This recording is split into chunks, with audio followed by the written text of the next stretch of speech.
Okay, and infill lots usually going to trade at about 25% of what the final product would sell for.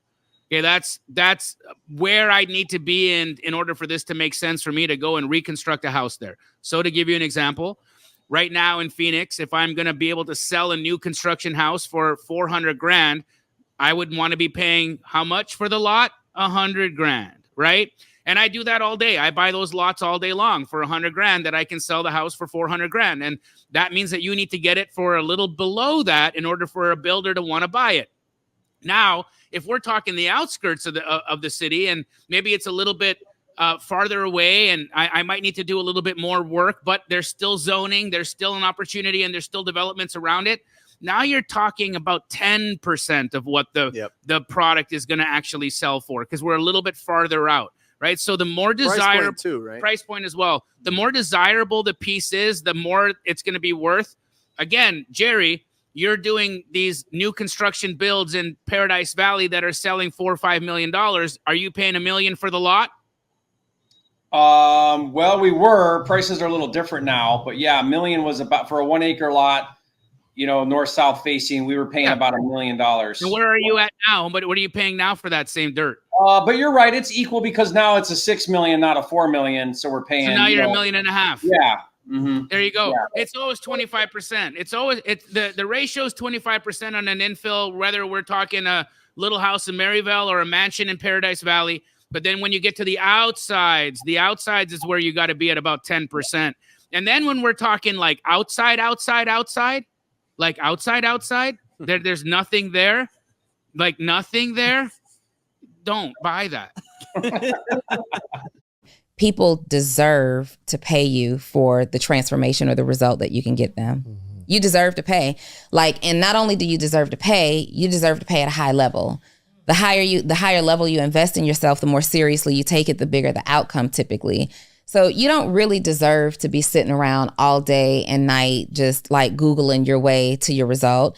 It's an option for you, sure, but you don't deserve for that to be your only option. You deserve an expedited track. You deserve the best information. You deserve access to the best resources. And in order to do that, it's my responsibility to present you with the transformation that you're looking for. Whether you buy it or not, that's on you. But I have an obligation to provide you with the transformation, because if I'm really about serving people at a high level, I have to let you know that I have the solution.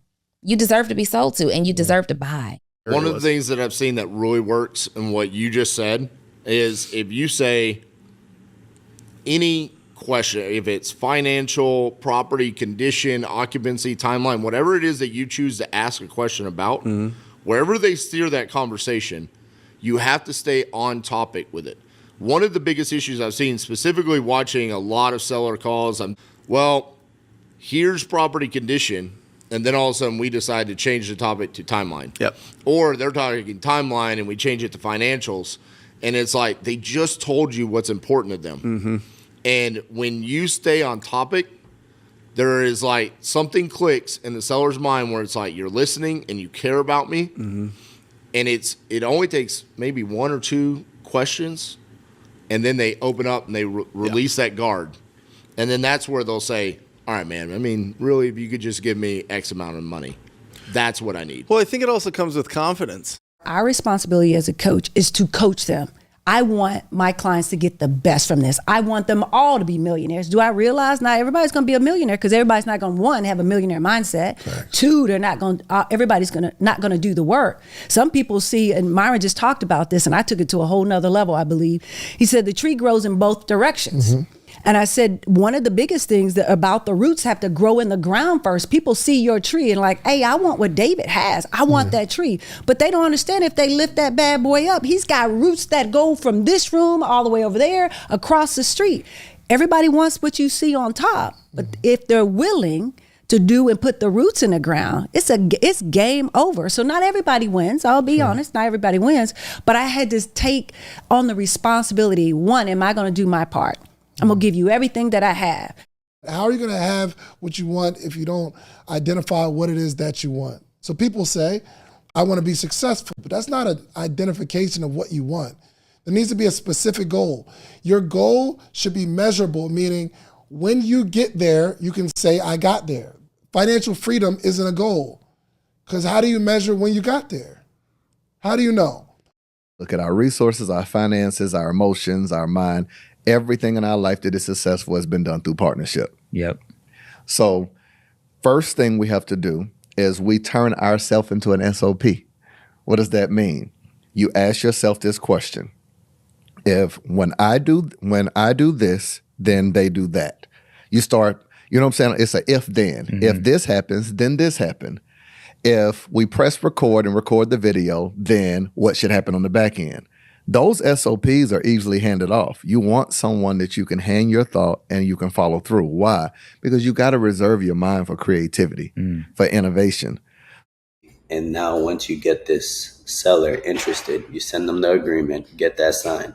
You already have the buyer, connect the dots, send it to the title company, and keep it going, right? You don't want to just get a deal under contract, just focus on this deal. Once you stop marketing, you stop getting leads. Once you stop getting leads, you don't get no more assignment fees, right?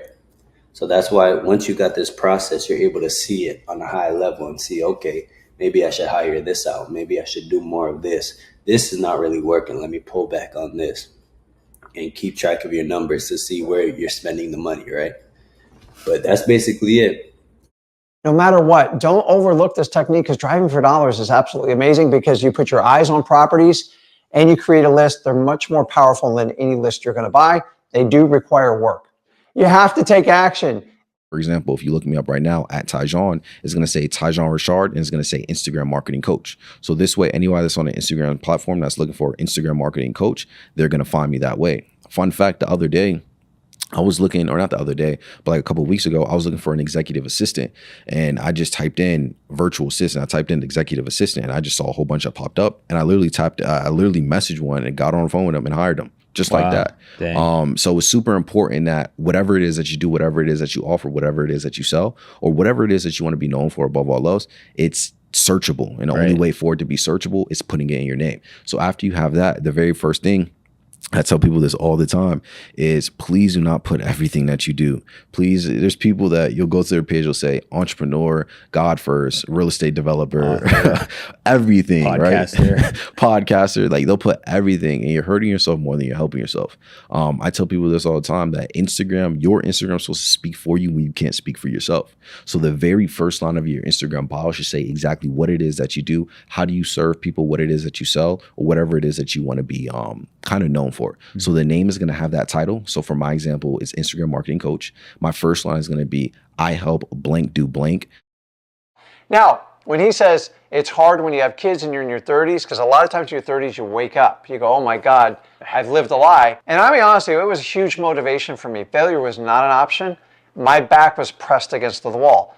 But the problem is, a lot of you, 16 to 23-year-olds, you think you got forever to figure this out. The sooner you start it, the easier it is. It's going to be a tough fight no matter what age you start it, but the sooner you start, the better off you are.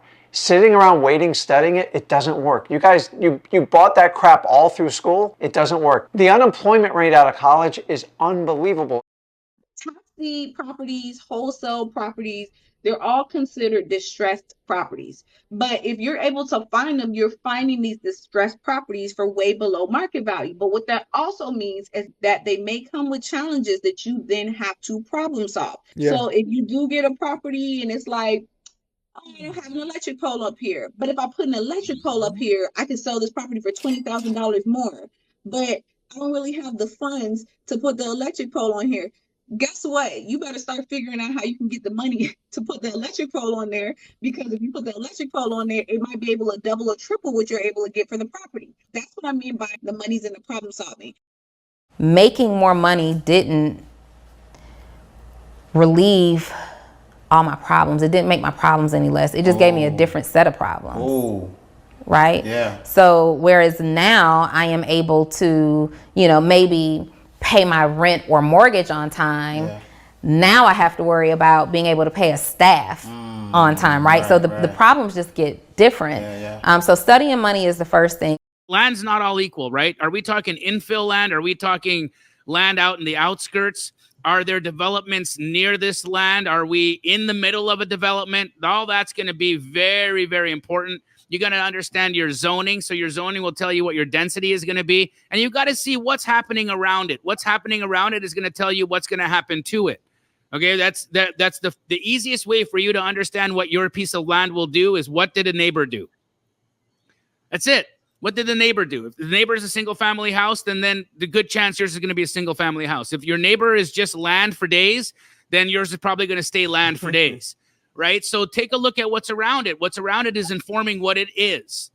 So how you price it then is very much a product of what's around it. So to give you another example, if we're talking infill land, right? If you're talking a piece of dirt in the middle of Phoenix, that let's just say a house burned down, okay, in whatever neighborhood it is. I don't care if it's West Phoenix, East Phoenix, South or North. A house burns down and now we got a vacant lot. Okay, well, to me, that's called an infill lot. Okay, an infill lot's usually going to trade at about 25% of what the final product would sell for. Okay, that's where I need to be in order for this to make sense for me to go and reconstruct a house there. So to give you an example, right now in Phoenix, if I'm going to be able to sell a new construction house for $400,000, I would want to be paying how much for the lot? $100,000, right? And I do that all day. I buy those lots all day long for $100,000 that I can sell the house for $400,000. And that means that you need to get it for a little below that in order for a builder to want to buy it. Now, if we're talking the outskirts of the city and maybe it's a little bit farther away and I might need to do a little bit more work, but there's still zoning, there's still an opportunity and there's still developments around it. Now you're talking about 10% of what the product is going to actually sell for because we're a little bit farther out, right? So the more desirable price point as well, the more desirable the piece is, the more it's going to be worth. Again, Jerry, you're doing these new construction builds in Paradise Valley that are selling $4 or $5 million. Are you paying $1 million for the lot? Well, we were. Prices are a little different now, but yeah, $1 million was about for a 1 acre lot, north-south facing. We were paying about $1 million. And where are you at now? But what are you paying now for that same dirt? But you're right. It's equal because now it's a $6 million, not a $4 million. So we're paying. So now you're $1.5 million. Yeah. Mm-hmm. There you go. Yeah. It's always 25%. The ratio is 25% on an infill, whether we're talking a little house in Maryvale or a mansion in Paradise Valley. But then when you get to the outsides is where you got to be at about 10%. And then when we're talking like outside, there's nothing there, like nothing there. Don't buy that. They'll give you it. They'll just deed give it over to you. Yeah. Because they don't want to pay property taxes on it. I was doing land for like a solid year, just sending out offers. People would just send us the deeds. Oh, yeah. Here you go. Like, I'm tired of this thing. I pay taxes on it. I swear to you, they would send us the deeds already signed and be like, please sign and record this. And I was like, huh. Whose problem is this? Right? Yeah, right? No, you can make a couple $100 on those. People buy that land, but it's it's interesting because the land business where you just send out letters or offers and they send it back, it works. It's just out there. Yeah. Ash Fork, Arizona. You know what I mean? Yes. Like, anyway.